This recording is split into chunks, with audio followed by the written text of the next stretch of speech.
Luke 7. Now when he had ended all his sayings in the audience of the people, he entered into Capernaum. And a certain centurion's servant, who was dear unto him, was sick and ready to die. And when he heard of Jesus, he sent unto him the elders of the Jews, beseeching him that he would come and heal his servant. And when they came to Jesus, they besought him instantly, saying that he was worthy for whom he should do this, for he loveth our nation, and he hath built us a synagogue. Then Jesus went with them, and when he was now not far from the house, the centurion sent friends to him, saying unto him, Lord, trouble not thyself, for I am not worthy that thou shouldst enter under my roof. Wherefore neither thought I myself worthy to come unto thee, but say in a word, and my servant shall be healed. For I also am a man set under authority, having under me soldiers, and I say unto one, Go, and he goeth, and to another, Come, and he cometh, and to my servant, Do this, and he doeth it.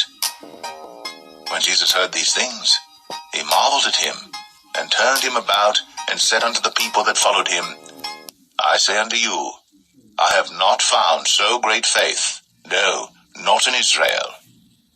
And they that were sent, returning to the house, found the servant whole that had been sick.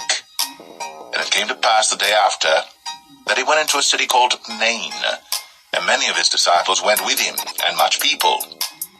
Now when he came nigh to the gate of the city, behold, there was a dead man carried out, the only son of his mother, and she was a widow, and much people of the city was with her. And when the Lord saw her, he had compassion on her, and said unto her, Weep not. And he came and touched the bier, and they that bare him stood still. And he said, Young man, I say unto thee, Arise. And he that was dead sat up, and began to speak. And he delivered him to his mother. And there came a fear on all, and they glorified God, saying, that a great prophet is risen up among us, and that God hath visited his people. And this rumor of him went forth throughout all Judea, and throughout all the region round about. And the disciples of John showed him of all these things. And John, calling unto him 2 of his disciples, sent them to Jesus, saying, Art thou he that should come, or look we for another? When the men were come unto him, they said, John Baptist hath sent us unto thee, saying, Art thou he that should come, or look we for another? And in that same hour he cured many of their infirmities and plagues, and of evil spirits, and unto many that were blind he gave sight. Then Jesus answering said unto them, Go your way, and tell John what things ye have seen and heard, how that the blind see, the lame walk, the lepers are cleansed, the deaf hear, the dead are raised, to the poor the gospel is preached. And blessed is he whosoever shall not be offended in me. And when the messengers of John were departed, he began to speak unto the people concerning John. What went ye out into the wilderness for to see? A reed shaken with the wind? But what went ye out for to see? A man clothed in soft raiment? Behold, they which are gorgeously apparelled, and live delicately, are in kings' courts. But what went ye out for to see? A prophet? Yea, I say unto you, and much more than a prophet. This is he of whom it is written, Behold, I send my messenger before thy face, which shall prepare thy way before thee.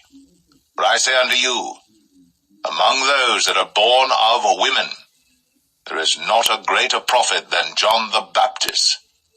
But he that is least in the kingdom of God is greater than he.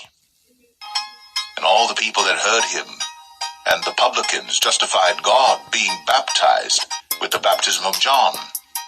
But the Pharisees and lawyers rejected the counsel of God against themselves, being not baptized of him. And the Lord said, Whereunto then shall I liken the men of this generation? And to what are they like? They are like unto children sitting in the marketplace, and calling one to another, and saying, We have piped unto you, and ye have not danced. We have mourned to you, and ye have not wept. But John the Baptist came neither eating bread nor drinking wine, and ye say, He hath a devil. The Son of Man is come eating and drinking, and ye say, Behold, a gluttonous man and a wine-bibber, a friend of publicans and sinners. But wisdom is justified of all her children. And one of the Pharisees desired him that he would eat with him. And he went into the Pharisee's house, and sat down to meat. And behold, a woman in the city, which was a sinner, when she knew that Jesus sat at meat in the Pharisee's house, brought an alabaster box of ointment, and stood at his feet behind him, weeping tears, and did wipe them with the hairs of her head, and kissed his feet, and anointed them with the ointment. Now when the Pharisee, which had bidden him, saw it, he spake within himself, saying, This man, if he were a prophet, would have known who and what manner of woman this is that toucheth him, for she is a sinner. And Jesus, answering, said unto him, Simon, I have somewhat to say unto thee. And he saith, Master, say on. There was a certain creditor, which had 2 debtors. The one owed 500 pence, and the other 50. And when they had nothing to pay, he frankly forgave them both. Tell me, therefore, which of them will love him most? Simon answered and said, I suppose that he to whom he forgave most.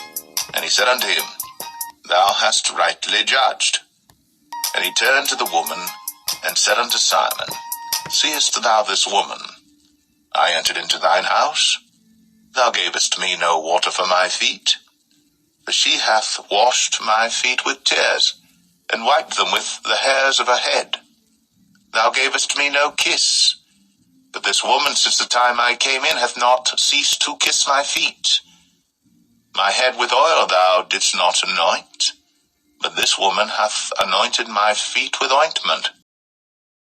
Turn to thee, her sins, which are many, are forgiven, for she loved much.